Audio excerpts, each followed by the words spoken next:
For my money, this could be the best division in the NFL. The NFC South, Bucky, we're previewing it, and we're previewing it using our Move the Six scouting index. Here we go, composite ranking. We'll take 6 different categories. We're going to rank it from 1 to 4, and the team with the lowest score is ultimately going to be the division winner. All right, let's jump into it here. Let's look at the quarterbacks in the NFC South. Fascinating group of quarterbacks, and it's fun to try and slot them in. Not an easy task. No, not an easy task. This is a tough discussion because at 4, I'm going to have the Tampa Bay Buccaneers with Jameis Winston, even though I like what he's doing. 3, the Carolina Panthers. We have a Super Bowl a guy that led the team to Super Bowl, a guy that was an MVP in the league. He comes in at 3.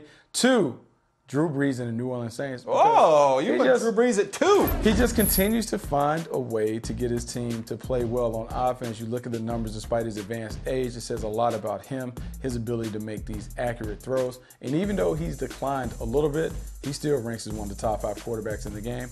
But there's a new sheriff in town. Matty Ice. Matty top Ice shelf. Goes top. Look, man, the MVP. You can't knock him down. How can you be the league MVP and not be number 1 in the division? Make sure you're convicted here. I'm convicted. I like Matty Ice. I like what Matty Ice has done. It'd be interesting to see how he continues to play with Steve Sarkisian now that Kyle Shanahan is gone.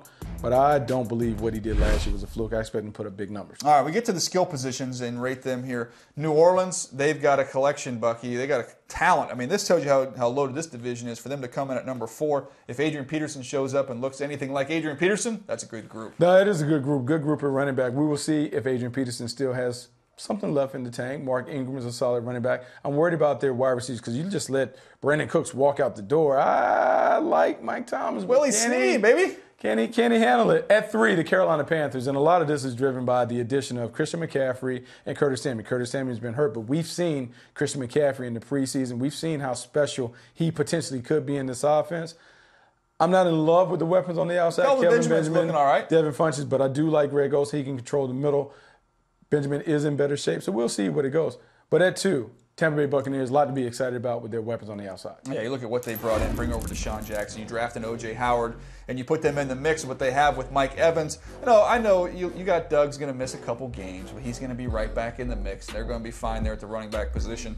That is a really good group at number 2 in the division. But at number 1, Bucky, I mean, how do you argue with this one? It's hard to argue. The Atlanta Falcons have everything that you look for. If I was playing a video game, I want to play with the Atlanta Falcons because they got 2 running backs in Tevin Coleman and Devontae Freeman. I got a big-time wide receiver in Julio Jones. I got another chain mover in Mohamed Sanu. And I got some other guys that can take the top off the defense, Taylor Gabriel, some of the other guys, Justin Hardy. I just like what they have. They have so many weapons. They can light it up. They play indoors, fast team. They put points up on the board. All right, let's go to the big guys up front here. We've got the Saints at number 4.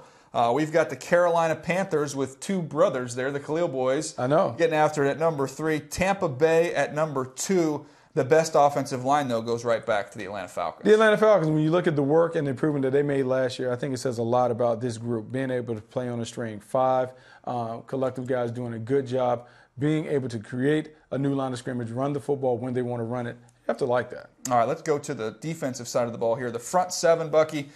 We've got the New Orleans Saints coming in here at number 4. We've got Tampa Bay, who looks a little bit salty in the preseason up front defensively. Salty. Carolina comes in at number 2, and this is like a broken record. Who do we have at number 1? I mean, the Atlanta Falcons. The Atlanta Falcons have done a complete makeover on defense the last 2 years. They brought in a lot of athletic players, a lot of guys to have that competitive temperament that they're looking for. They are fast. They're explosive. There you see Vic Beasley had 15.5 sacks, but also the other guys that they have, Deion Jones. I think they got a steal in Duke Riley. How about Tack other McKinley players in the mix? That they have. I mean, they have a lot of athletic guys. This is a team that I think is on the rise, which is crazy considering that they had an opportunity to win the Super Bowl last year. All right, let's go to the secondary now, Bucky, and this is a place where we don't have Atlanta very at the top of the list. We've got New Orleans at 4. We've got Carolina at 3. Atlanta comes in at number 2. But look, number 1 team here, let's look at it. Some good, a little undersized maybe, Tampa, but they have got some playmakers there in the back. They do have some playmakers. They have some undersized I like corners on the outside, but like Vernon Hargreaves, Brent Grimes, both of those guys can jump. They play above the rim, do a great job of challenging guys, very feisty. I think this group is going to, and I think Mike Smith has done a great job of getting these guys to play on the same page. All right, let's go to the coaches inside this division.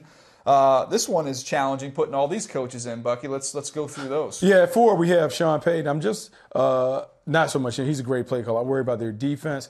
At 3, the Carolina Panthers, you have a new defensive coordinator. You know, my man Steve Wilks gets an upgrade. He moves up. Tampa Bay, Dirk Cutter is a great offensive coordinator, great mind. And then you have Mike Smith calling defense. But number 1, the Atlanta Falcons. Dan Quinn has been able to quickly rebuild his team. And even though I think we have 2 new coordinators in Marquand Manuel and Steve Sarkisian. Steve Sarkisian is a really good play caller. He's a good play caller in the collegiate game. I think he'll continue to be that. And Marquand Manuel quietly has been instrumental in the development of this team in the secondary. I think they're going to be a much better team than most people expect. And it's hard to say that when you're kind of reigning supreme as a defending NFC champs. All right, see the numbers here as they shake out. Offensively, the Falcons right there at the top. This is one of the probably the best offensive groups in the entire league. We flip it over to the defensive side, and let's see Falcons. Wow, right there again. So the Falcons, we believe, the best in the division on both sides of the ball. The Saints there at the bottom on the defensive rankings. We put it all together. No surprise here. The Atlanta Falcons are our favorite going into the season, followed by the Buccaneers, the Panthers, and the Saints. Even though the Saints have made some roster improvements, especially on the defensive side of the ball, Bucky, this is a tough division for them to climb through. Tough division for them to climb through. I think the Atlanta Falcons are head and shoulders above the rest of the teams in the division. I'm looking forward to seeing the Carolina Panthers come back and see if they can challenge them, though. Yeah, look, the Falcons blew a lead in the Super Bowl, but looking at their roster, they got a good chance to get right back there this year.